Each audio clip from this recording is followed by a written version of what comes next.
আসসালামু আলাইকুম গাইস, কি অবস্থা সবার? তো সবাই কেমন আছো? আশা করি সবাই ভালো আছো। তো আরেকটা নতুন রিয়াকশন ভিডিও নিয়ে তোমাদের মাঝে হাজির হলাম।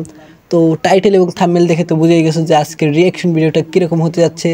তো চলো বেশি কথা না বাড়িয়ে ভিডিওটা শুরু করা যাক, আর তোমরা ফুল ভিডিও কন্টিনিউ করো এবং লাইক কমেন্ট শেয়ার করো। তো চলো ভিডিও শুরু করা যাক।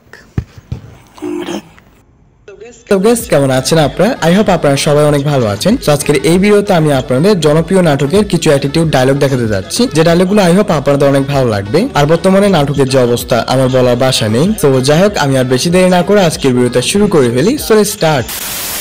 সো গাইস, ভিডিও প্রথমে রয়েছে মাসুদ রাসেল অর্থাৎ ব্যাচেলর পয়েন্ট নাটকের পাশাপাশি তার কিছু অ্যাটিটিউড ডায়লগ দেখে আপনাদের। আমার যদি 1 ঘন্টার লাগে ঘরের বারান্দায় যাইতে হয়, আমি ওরে 1 বছর হাসপাতালের ফ্লোরে রাখবো। তার ডায়লগের মধ্যে তো সবসময় অ্যাটিটিউড ভরা থাকে। সে এই করে যে একটা ডাক মারে, এটা মনে হয় তার একটা পার্সোনালিটি, আর এই পার্সোনালিটিকে অডিয়েন্সরা অনেক পছন্দ করে। সো এনএস গাইস, এরপর হচ্ছে মুশারফ করিমের কিছু অ্যাটিটিউড ডায়লগ দেখে আপনাদের। তোরা কোনে আপ দিছস, তোরা হেডা টের পাস নাই আনো পাবি, বুঝছো? এই আপনারা গুলাম জানেন না যে কোন জায়গায় আপ দিছেন? দৌড়টাই না একদম সিরাওয়ালা, বুঝছেন আপনি? তাকে কিন্তু বেশি কিছু বলার দরকার নেই, সে তো অনেক আগে থেকেই পপুলার। তো দেখলাম সে কোটানার সময় লাস্টের দিকে নেমেছিল, মানে লাস্টের সময়ের দিকে যখন জয় হচ্ছিল তখন নেমেছিল। প্রথমের দিকে নামলে আই গেস অনেক ভালো হতো, মানে অনেকে সাপোর্ট করতো, অনেক একটা মোটিভেশন পাতো, যারা ছাত্ররা রয়েছে তারা অনেক মোটিভেশন পাতো। বাট সে লাস্টের দিকে করে নেমেছে, যেটা অনেক খারাপও আবার এদিকে ভালো। সো ওয়েনস গাইস, এরপর হচ্ছে পাবেল ভাইয়ের কিছু অ্যাটিটিউড ডায়লগ দেখে আপনাদের। আমি তো নিষ্পাপ মাসুম, কিচ্ছু করিনি, এমন একটা পোলা। পোলা না,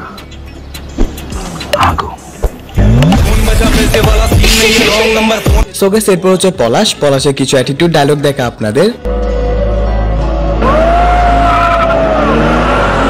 বস্তির পোলাপান, এগুলো সব বস্তি।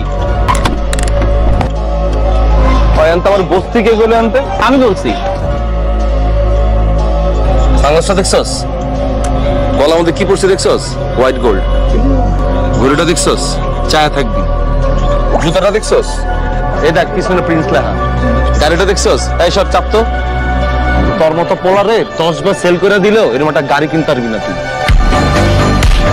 এই সিনটা আমি যতবার দেখি ততবার আমার গুশবাম্প এসে যায়। এই সিনটা অডিয়েন্সরা অনেক পছন্দ করেছে, আমার থেকে অনেক ভালো লেগেছে সিনটা। আপনাদের কেমন লেগেছে তা কমেন্টে জানাবেন। সো যাই হোক, এরপর হচ্ছে বোরহান ভাইয়ের কিছু অ্যাটিটিউড ডায়লগ দেখা আপনাদের। আর নিচে বাথরুম নাই, নিচে বাথরুম করতে পারেন না মিয়া? না, নিচে বাথরুম আছে তো, নিচের বাথরুমই তো করি। দুটো লোক হাঁকা ক্লিয়ার হয় না। আমগো বাসা তার কোনোদিন আমরা বাথরুম করবার লাইতে থাকতেন না। আর আই ইম্পর্টেন্ট না কেন? আই ইম্পর্টেন্ট নাকি এটা আমরা ফোর্স দিয়ে বুঝাইতে হইব, বুঝছেন? খিলি নাইলো শিমুল ভাই, অবশ্যই এটা আমার শাস্তি, পাপের শাস্তি। তা না হলে আপনার মতো একটা কাছ থেকে আমার ছাড়ি খাই। কি করলেন এটা আপনি? আর ব্যাচেলর পয়েন্টের শেষের দিকে বোরহান ভাই যে খেলাটা দেখাচ্ছে সেটা কল্পনার বাইরে ছিল। তো যাই হোক, এরপর হচ্ছে নিশুর কিছু অ্যাটিটিউড ডায়লগ দেখা আপনাদের। রান্না পারফেক্ট করার জন্য মানুষের পিসগুলো পারফেক্ট হতে হয়।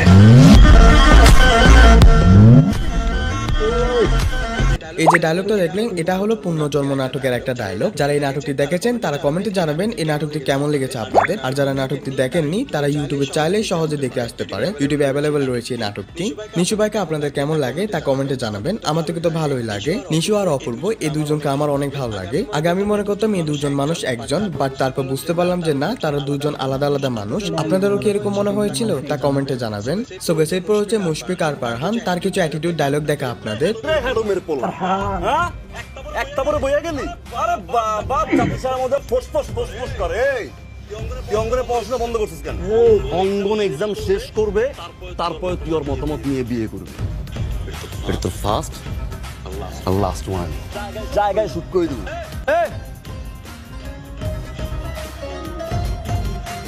জিগাইছিলি না কোন ব্যাচ? তোর বাপরে জিগাইস। বিপি তুষার কোন ব্যাচ?